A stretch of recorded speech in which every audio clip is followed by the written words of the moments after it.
Dans un premier temps, nous allons modéliser la tête de notre lapin. Donc pour ceci, on va créer un cube. On va donc aller dans l'onglet Polygone du shelf, sélectionner notre outil pour créer un cube.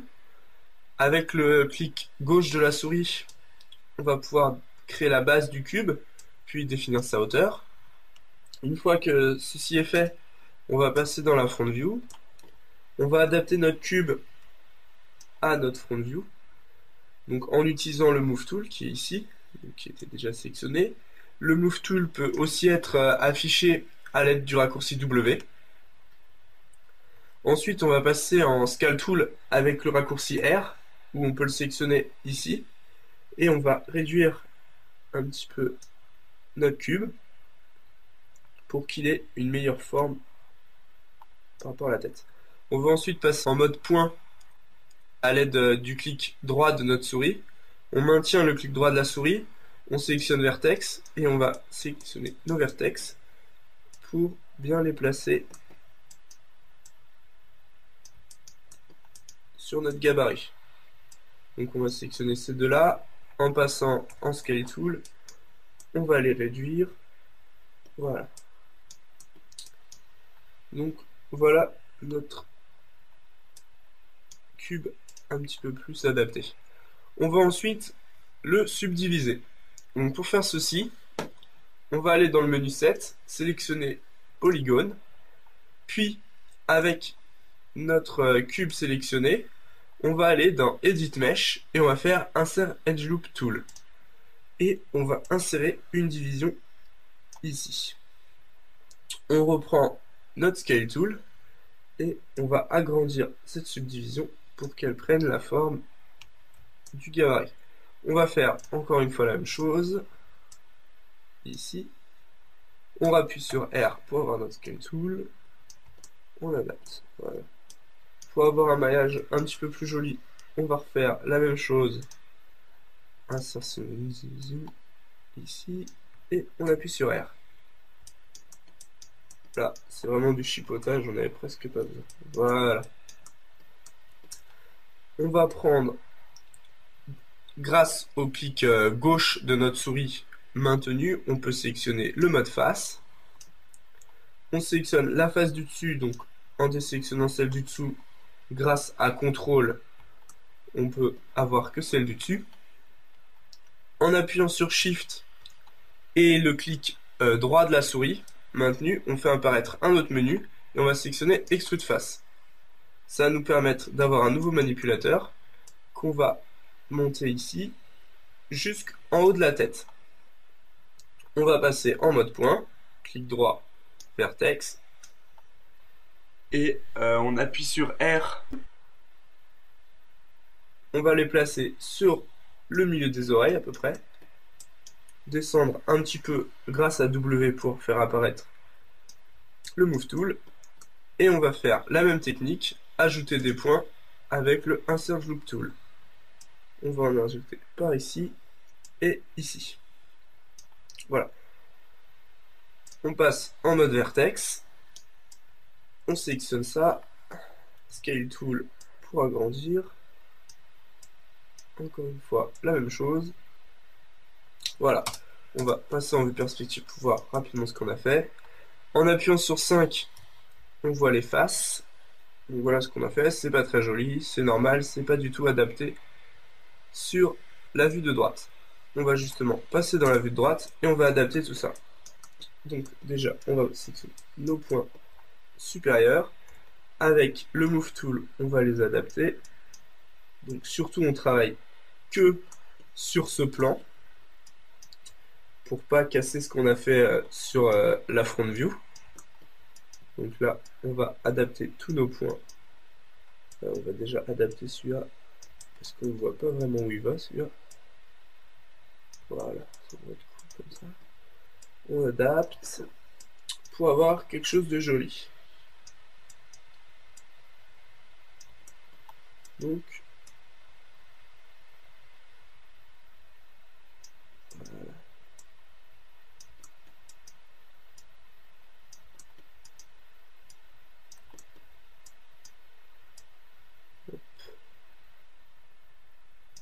C'est intéressant. Voilà. Bon, là c'est vraiment joli, hein. On va maintenant ajouter des subdivisions. Donc ce qu'on va faire, c'est qu'on va déjà en ajouter une comme ça. Donc on va passer en vue de droite et on va ajouter avec un Serrage Loop Tool une subdivision juste sous l'oreille. Ici et ici. Donc voilà, on a déjà deux subdivisions. On va en ajouter une juste au milieu de notre tête. Voilà. On va sélectionner tous les vertex de celle-ci. Hop. On va aller dans le Tool Setting en ayant sélectionné le Move Tool avant. Donc le Tool Setting va nous permettre de modifier les options de notre outil. Donc soit vous avez le petit onglet ici, soit vous pouvez le faire apparaître grâce à ce petit icône là. Dans le Tool Setting, là on voit que ça a sélectionné le Move Tool. Donc je vais faire Reset de l'objet, de l'outil pardon, pour avoir les mêmes options que vous. Donc ensuite ce qu'on va faire, c'est qu'on va décocher Retain Composant Spacing, donc ce qui va permettre que chaque petit point de notre maillage ne va pas être maintenu dans la même position par rapport aux autres. On va le décocher et en maintenant X enfoncé, on va sélectionner la flèche ici et on va aller vers la gauche pour que tous nos points se magnétisent sur le milieu en fait du lapin. On va resélectionner Retain Component Spacing. Et ce qu'on va faire, c'est qu'on va sélectionner celui-ci, augmenter un petit peu et augmenter celui-ci. Voilà. Donc là, on a quelque chose de mieux. Ce qu'on va faire maintenant, c'est qu'on va supprimer la partie de gauche du lapin. On la fera, donc on va faire clic droit face. On va supprimer ceci. On la fera réapparaître par la suite avec un miroir, parce que de toute manière, le lapin, il a une symétrie, donc ça ne sert à rien de faire plus de travail pour rien. Déplacer, parce que les mains n'étaient pas parfaites. On va maintenant replacer les points de cette ligne-là et de cette ligne-là, pour que la tête de notre lapin soit un petit peu plus ronde. Donc on va passer en mode Edge à l'aide du bouton droit de la souris. En maintenant Shift, on fait une sélection multiple. On passe en Move Tool. On place un petit peu rapidement. Faites pas attention, on les replacera plus vite. Donc plutôt que de sélectionner tous nos points, nos edges comme ça, on sélectionne la première edge, on appuie sur Shift, on va sur l'edge finale et on clique deux fois. Maya fait une sélection automatique, ça fait pas toujours bonne, mais ça peut nous aider des fois. Donc maintenant, voilà, c'est mieux. On va passer en mode point et on va sélectionner nos points pour former de beaux cercles avec de toute manière, c'est bien en 3D, c'est que ce n'est jamais fixe. Donc si jamais on a fait une erreur de placement maintenant, on pourra très bien la modifier plus tard et ça ne nous posera aucun problème. Donc voilà, c'est déjà pas mal. Hop. On va sélectionner ça. Voilà. Sélectionner ce vertex ici, le déplacer un petit peu, voilà. Celui-ci aussi, car on voit que ça forme un petit coin, alors qu'il faudrait que tout soit bien droit et rond pour avoir un beau maillage. Donc voilà. Maintenant, ce qu'on va faire, c'est qu'on va placer le trou pour les oreilles de notre lapin. Donc pour réaliser ceci, on va dans un premier temps déplacer cette edge là un peu plus par là, celle-ci aussi, celle-là on s'en occupe pas. On va aller dans Edit Mesh et on va prendre l'outil Split Polygon Tool. Donc ça va nous permettre, en faisant un gauche sur une edge, de créer des points. Donc on va en créer ici, ici, ici, ici, ici, ici, et on va revenir sur le premier. On clique sur Entrée, et ça nous a tracé une forme un peu comme celle qu'on a faite. On va sélectionner les faces à l'intérieur de notre forme, et on clique sur Sucre pour faire un trou. Donc là, le trou, maintenant, on va l'adapter. Donc, on va déjà prendre cet edge-là, on va passer en Front View, et on va la descendre ici. Donc là, on voit déjà que ça, c'était mal placé. On va pouvoir tout sélectionner, le descendre un peu, puis bien replacer nos petits points, et reprendre cela pour bien les placer ici. On va prendre ces deux-là, bien les placer ici, et maintenant, on va devoir adapter notre trou. Donc ce qu'on va déjà faire, c'est qu'on va déplacer ça là, et ça là. Donc pour le moment, c'est pas très beau, hein. On va les remonter un petit peu, pour quelque chose de plus joli. Ça, donc comme je vous ai dit, toujours faire des courbes jolies et pas de sommet en fait, parce que ça fera pas joli après.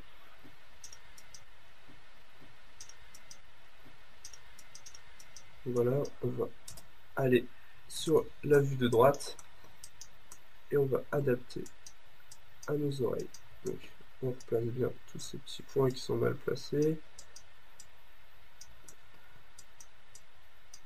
De toute manière, ce qu'il faut savoir, c'est que chaque point, on va le déplacer énormément de fois, hein, parce que on peut pas travailler dans toutes les vues en même temps, on est obligé de faire petit à petit. Donc on voit qu'ici ça doit être beaucoup plus haut, donc ce qu'on va faire, c'est qu'on va remonter nos points comme ça. Voilà. Et que ça, normalement, ça devrait être beaucoup plus ici. Le bout de notre oreille est beaucoup plus par ici.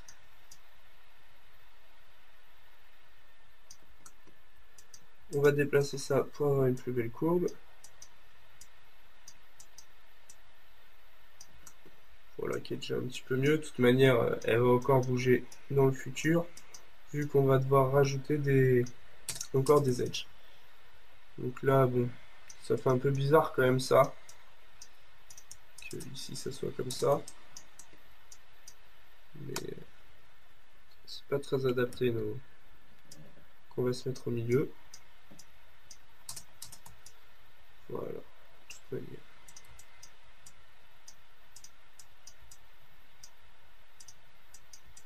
Voilà pour ce qui est du placement donc de l'oreille, rapidement. On va maintenant l'oreille tirer un peu vers là, et on va rajouter une dernière edge à un endroit assez précis. Donc c'est ici et ici. Donc on va prendre Edit Mesh, Insert Edge Loop Tool. En cliquant ici, on va pouvoir insérer un cercle tout autour comme ça de Edge. Et on va prendre le Split Polygon Tool pour la continuer ici. Donc on appuie sur Entrée, on va resélectionner notre Split Polygon Tool et on va la replacer. Pour sélectionner le dernier outil utilisé, en fait, on le retrouve ici, juste là, c'est la place du dernier outil utilisé. Donc soit on clique et on va pouvoir replacer une courbe encore, bon là c'est pas ce qu'on doit faire, soit ce qu'on peut faire, c'est en appuyant sur G, ça nous resélectionne le dernier outil. Donc là je peux encore une fois replacer une nouvelle edge. Donc voilà. Alors une chose importante en 3D, c'est qu'il faut toujours avoir des quadrangles. Donc ici on voit qu'on a un polygone à 5 côtés, et ici aussi. Donc il va falloir adapter ceci pour qu'on n'ait pas de polygone à 5 côtés. Donc comment est-ce qu'on va faire? Bah là ça va être facile, on va continuer nos edges comme ceci, pour que ça nous fasse des polygones à 4 côtés. Donc ce qu'on va faire, c'est qu'on va prendre le Split Polygon Tool, et on va tracer de nouvelles edges ici. Donc là déjà on a réglé le problème d'avoir que 4 côtés sur ces faces. Ici on en a 5, donc comment est-ce qu'on va faire? On va rajouter de nouvelles edges. Donc déjà juste avant, je vais replacer un peu mieux mes points ici pour avoir quelque chose donc sans avoir des angles. Donc je sélectionne le premier point en haut, je vais en bas, j'appuie sur Shift, je clique 2 fois, ça me sélectionne toute la ligne. On va le tirer un peu plus vers là et vers là. De toute manière, pour le moment, c'est de l'à peu près, on placera mieux nos points. Pareil ici, je sélectionne toute cette rangée, hop, et je vais replacer là. On va sélectionner de ici à ici, pour aller plus vers là. Là, on va le sélectionner et on va le passer dans la prochaine vue. Voilà.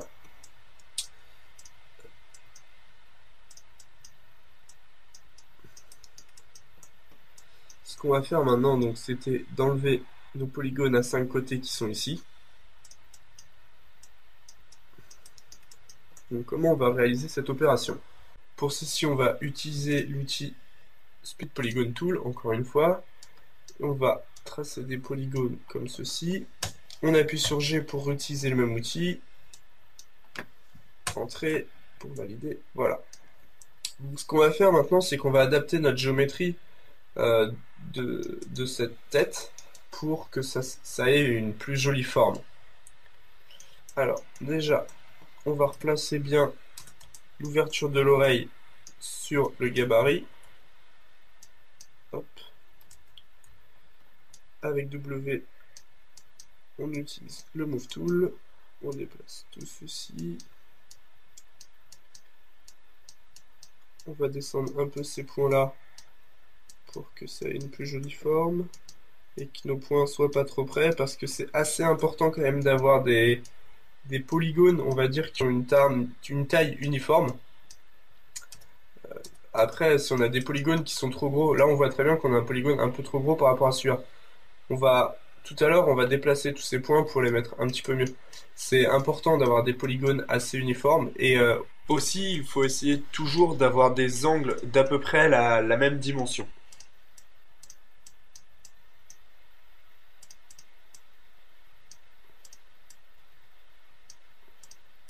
voilà, pour ce qui est du trou de l'oreille, on va juste la placer un petit peu mieux pour pas... Là, par exemple, on voit qu'on a une ligne droite, alors qu'on devrait plutôt avoir un angle un petit peu plus comme ça.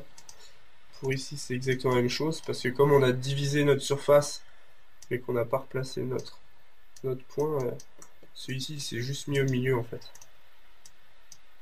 Faut les replacer à chaque fois après. De toute manière, on va passer beaucoup de temps à replacer nos points durant le tutoriel.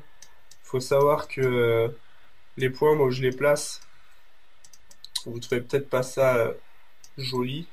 Vous pouvez très bien les placer un petit peu mieux. Moi, c'est juste pour aller assez vite, pour que vous ne patientez pas devant un déplacement de points tout le temps. Donc une petite astuce, on place notre caméra parallèle au déplacement qu'on souhaite avoir pour sélectionner notre petit carré au centre et donc avoir un déplacement plus rapide que plutôt que de sélectionner euh, les deux axes qui seraient X et Z pour notre cas ici. Donc ça permet d'avoir un déplacement un petit peu plus rapide et donc une modélisation plus rapide. Donc voilà, là on regarde nos points, ils sont assez bien placés, peut-être un petit peu trop sortis encore. Il faut essayer d'avoir de belles courbes au niveau de la tête, hein. Puis même tout le long du corps, c'est une modélisation on va dire organique parce que c'est un personnage, donc il n'a pas d'angle. Il faut toujours que nos polygones soient plutôt courbes, on va dire. On va encore sélectionner ces points-là. Et on va déplacer un petit peu vers l'intérieur. On va désélectionner les deux extrémités.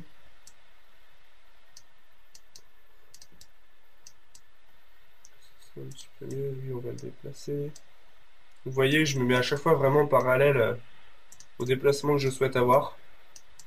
C'est mieux que de déplacer selon les axes. Au début, vous pouvez déplacer selon les axes, mais vous verrez que c'est vraiment pratique le déplacement selon la caméra. Ça permet d'aller beaucoup plus vite. On va redéplacer un petit peu cela pour avoir plus joli. Et Voilà pour ce qui est la modélisation de la tête. Donc dans la prochaine étape, on va s'attaquer au bas du corps. On va faire la même chose, laisser des trous pour les bras et pour les jambes. Ces trous, après, on va mettre on va faire venir des nouveaux polygones qu'on va créer pour créer les membres à mettre à l'intérieur. Et on attachera tout ça par la suite. Juste dernière petite chose, n'oubliez pas de sauvegarder. Donc soit avec File Save, soit avec le petite disquette ici ou en faisant CTRL S.